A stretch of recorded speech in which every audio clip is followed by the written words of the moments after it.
We now take you to the BBC in England. For some reason, everybody on the BBC has to speak in this kind of voice. Some of the words go down, other words go up for no apparent reason. No one really knows what the report is about, but the main thing is that it has to end on a very mysterious note. It's true. What's going on? Anyway, you're having a chat with your friends about how hungover you are. One of your friends is a French person learning English with the BBC. Let's call him Jean-Pierre. Why not? And you're like, oh God, I'm so hungover. What about you, Jean-Pierre? And Jean-Pierre says, the scene was one of devastation. The hangover struck in the early hours of the morning. Jesus. Sounds tough. Certainly factual. Maybe you could say that obviously from your comedy sketch, you're showing that it's not a natural voice that people speak in when they're telling the news. And so to always be learning from that, you could end up with this kind of unnatural tone. That's definitely a thing. And I suppose you could think that it's kind of impersonal language. It's not that true kind of conversation that people have. Because instead of saying, oh, I'll tell you what, it was a nightmare. I woke up at like 5 a.m. with a terrible headache and I felt awful. I had to go to the toilet.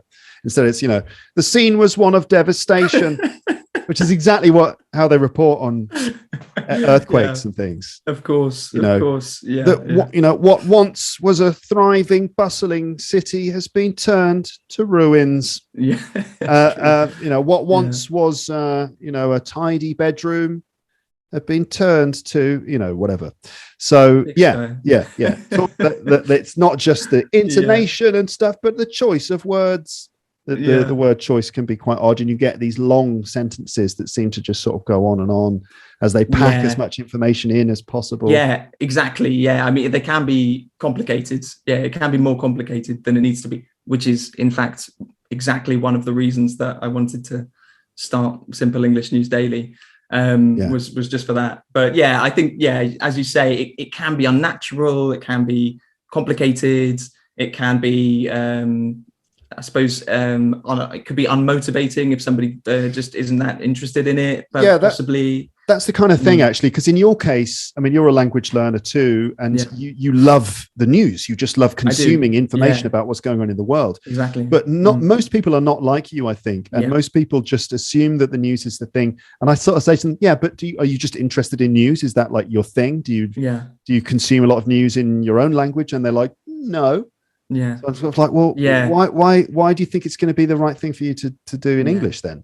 What you need to do is follow your passion and just do it in English. So it sort of works for you, but for some people, they just sort of assume it's the thing without really having a desire to absorb that kind of information. Totally. Yeah. And in fact, a strange thing to say when I'm on Luke's English podcast, and I could possibly try and get lots of more listeners to my podcast. But actually, if you're not interested in the news, then I would say, it's not the podcast for you. But I don't think, to be honest, that many people would be listening to it if they weren't interested in the news. But then again, I literally just said that people are listening to news even though they're not interested in it. So it's a win-win. Probably you're probably fine.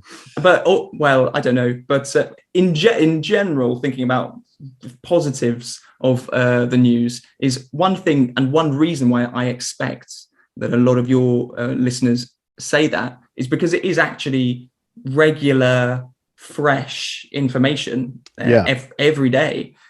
Something new which comes into the world and is just produced and is ready to listen to or read or whatever or watch. In this case. So and although there may be some people who just say, no, I'm not interested in that, it is actually, well, obviously if you're me, it's very interesting, but it's also just very important. It is actually stuff which is happening all over the world and can have effects on people's lives in many ways.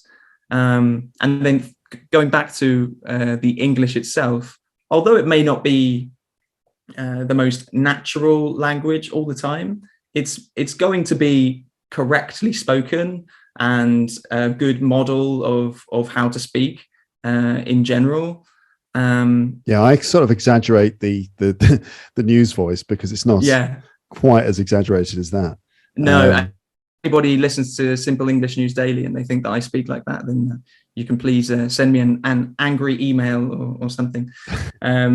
But I think fundamentally it's great to just fit into your daily routine, because it's something which is just, I mean, as fantastic as your podcasts are, there's going to be a lot of people who to listen to something like this, an hour-long episode, you probably have to go out of your way a little bit to make that decision that you are going to spend that time listening to this. Maybe people listen when they're going for a walk, as I do with podcasts, or maybe people put it on in the background when they're doing something. But with the news, and particularly with Send 7, it's something which is 7 minutes long, and it can be fitted. Is that a word? Yeah. It can be slotted into that morning routine when you're making a coffee, when you're taking the train, in any time like that. So I think having it as part of the daily routine is easier. And actually, even if you're somebody who is not particularly interested in the news, you can get that information in 7 minutes, and then you can just forget about it. You don't have to worry about any more news. You've got it for the rest of the day. Yeah. I was just thinking, actually, if my episode is typically 70 minutes long, it's basically, I was thinking like mine is 7 minutes too, listeners, viewers. My episodes are 7 minutes as well. It's just that they continue after 7 minutes. You've got 7 minutes with me. If that's all you want, 7 minutes, just do 7 minutes and stop. Or you've got 10 7-minute episodes, one after the other. Could do. So I'm 7 minutes too. I'm joking, but I was just going to say that so advantages, right, of using the news. So whereas while maybe it's not like natural conversational discourse, because you've got these different features of language. There's like grammar, vocabulary, pronunciation, and discourse. Right, and so this sort of relates to things like standards of style and conventions of structure and lexis and stuff like that for different situations, and how English is used and put together for particular purposes, the pragmatics of English. Whereas it's rather specific in that sense, that the discourse is maybe not the thing to copy. There are plenty of other things that you could copy from it that are very transferable to normal conversation. And for example, the vocabulary is it's really quite high surrender value. Ooh, nice meta language. Surrender value. This is basically when you're teaching to some students in a classroom and you're teaching them language, and you think, right, is this language that they can just immediately go away and use? If it is that kind of language, then it's got very high surrender value. For example, if they are lawyers and they're using English contract law and stuff, you go through a bunch of common terms that you find in contracts and teach them how to construct them and avoid common errors with them and stuff. That's very high surrender value, because they can literally that afternoon go off and apply what they've learned. Whereas if you're teaching a bunch of, nurses, some like vocab for playing football, that's not very high surrender value. So in terms of what you're doing, you're talking to them about what's going on in the world and all the most current up-to-date things. And so that is quite a lot. That is high surrender value, because it's just like, this is what's going on today. And it's definitely good fodder for conversations. Yeah, especially if they complement that with knowing about this in their own language as well. If they have a background of, a story which is in their own language, and then they know these nuggets of vocabulary and grammar from hearing it in English, then it can make it easier to talk about in English after that. And of course, I think we can't underestimate people's ability to recognize when English, or how it should be spoken. So people know that when they listen to the news in their first language, it's done in a different way to when they're having a conversation on the streets. So so this comedic situation of Jean-Pierre speaking like that, it's probably not going to happen. Yes, it's right. I mean, he's obviously got the transferable skills from his first language, where he knows. He's able to identify the different register of English in the same way that it's the same register in French and stuff like that. Because in French, newsreaders have their own way of doing it as well.